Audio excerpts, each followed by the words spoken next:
Армысыздар, сіздермен киномен. Бүгін біз Пи өмірі атты фильмге шолу жасаймыз. Ашық теңізде қайық ішінде жолбарыспен қалған бозбала өмір үшін күресуде. Арнаға тіркеп лайк басуды ұмытпаңыз.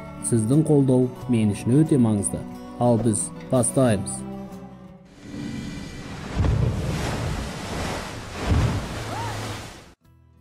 Пи Паттель есімді үнді азаматы әкесі басқарған хайуанаттар бағында дүниеге келген.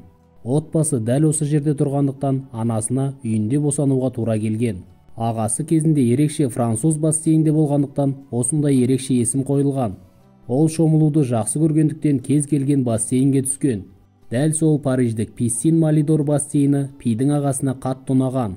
Сол себепті Пидің әкесінен баласын Писсин деп атауын сұраған. Баланы есімінің кесірінен мектепте мазақ еткен. Писунам здесь не место! Бір күні бала бұл жағдайдан шаршап барлығына енді менің есімім Пи дейді. Ол әр сабақ сайын Пи сананың мағынасын түсіндіріп, математикада оны толықтай жазып әлек болады. Содан кейін баланы барлығы Пи деп атап кеткен. Оның қалжыңбас үлкен ағасы болады. Бір күні ол Пиге ақша беріп, шіркеуден қасиетті суды ішуге тапсырады. Шіркеуден ол дін қызметкерін кездестіреді. Діндар балаға Иса пайғамбар жайлы айтқаннан кейін бала жаңа құдайға сене бастайды. Бірақ ислам дінімен танысқаннан кейін ойын өзгерткен. Пидің әкесі материалист, ал анасы құдайға сенеді.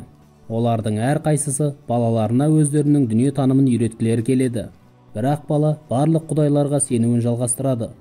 Спасибо Вишну, что познакомил меня с Христом. Пи оның барлығын дағдарысқа түсіп жүрген жазушыға айтып жатады.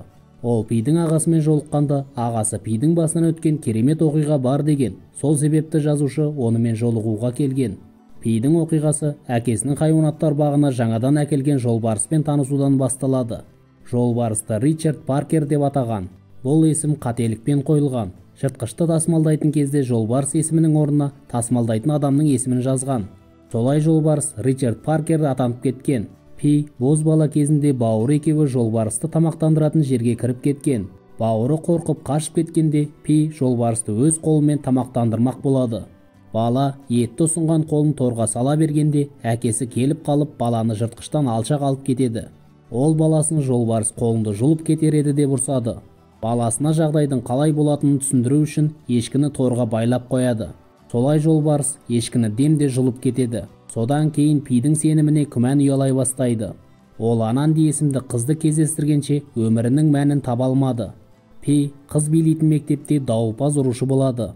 Екі жас өспірімнің аралары жақсарып келе жатқанда Пидің әкесі жағымсыз хабар айтады. Олар ендігі хайуанаттар бағын ұстай алмайтындықтан жануарларды сатып жұмыс істеуге болатын Канадаға көшпекші.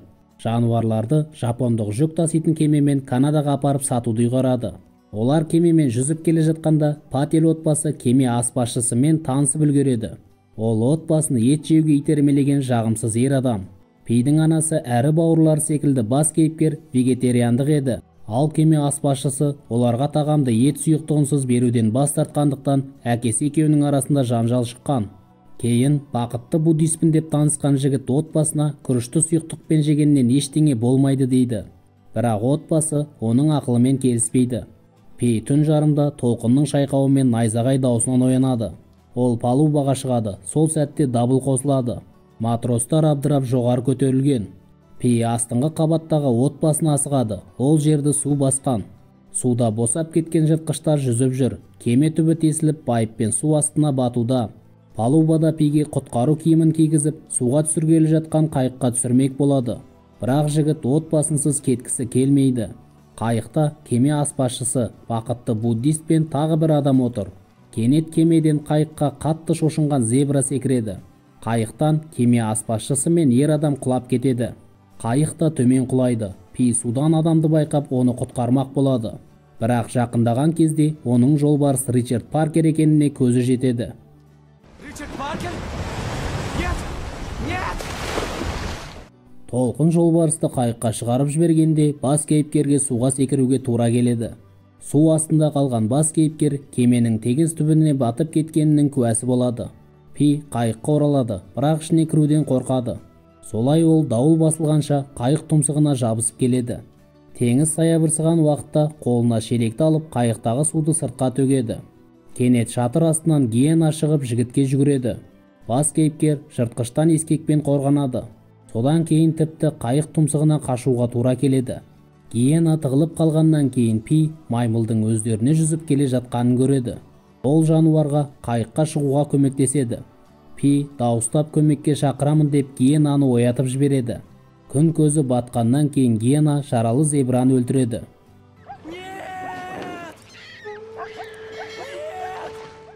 Содан кейін Пи Гиенадан алшақта тыныш ұйықтау үшін плот жасайды.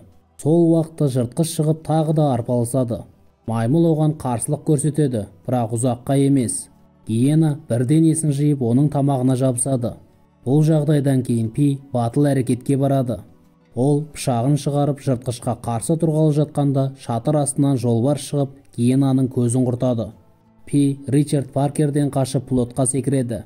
Ол қайыққа теңізшілер қалдырған су мен жейтін асты алуға қайтып келеді. Жолбарыс әлі күнге дейін осы жерде болғандықтан Пи одан қорқып жүреді. Ол өзіне керек жабдықтарын алып плотқа қайтады.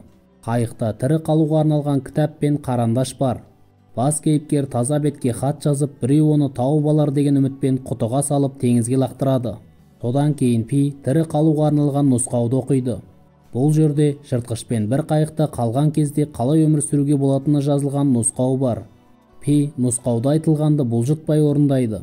Бас кейіпкер ысқырық даусын теңіз ауруымен теңестіріп, жыртқышқа ыңғайсыз жағдай туындатады.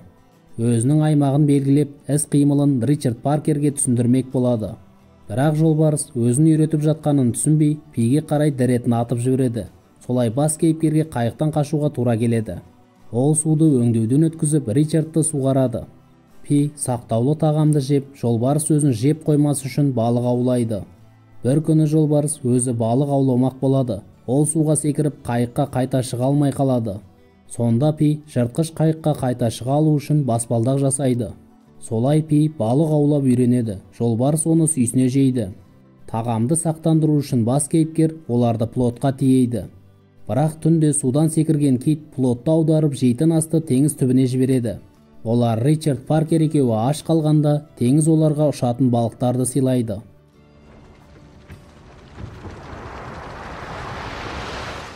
Олар қайыққа өздері келіп секіреді. Қайыққа үлкен балық келіп түскенде оны Пи жыртқыштан тартып алады. Бас кейіпкер балықтың қалдықтарын пайдалана отырып жолбарысты үйретеді. Енді олар бір қайықта өмір сүріп үйренеді. Бір күні Пи дельфиндерге сүйсіне қарап тұрады. Олардан алыстан жүк кемесін байқап қалады. Пи олардың назарын аудару үшін айқайлай бастайды. Ол белгі бергішті атып түтін шығарғышты қолданады. Бірақ кемедегілер байқамай кетіп қалады. Олардың үміттері сөне бастағанда дауыл тұрады. Сол сәтте Пи Құдайдың белгісін байқайды. Бас кейіпкер өзін Құдай тастамағанына сенеді.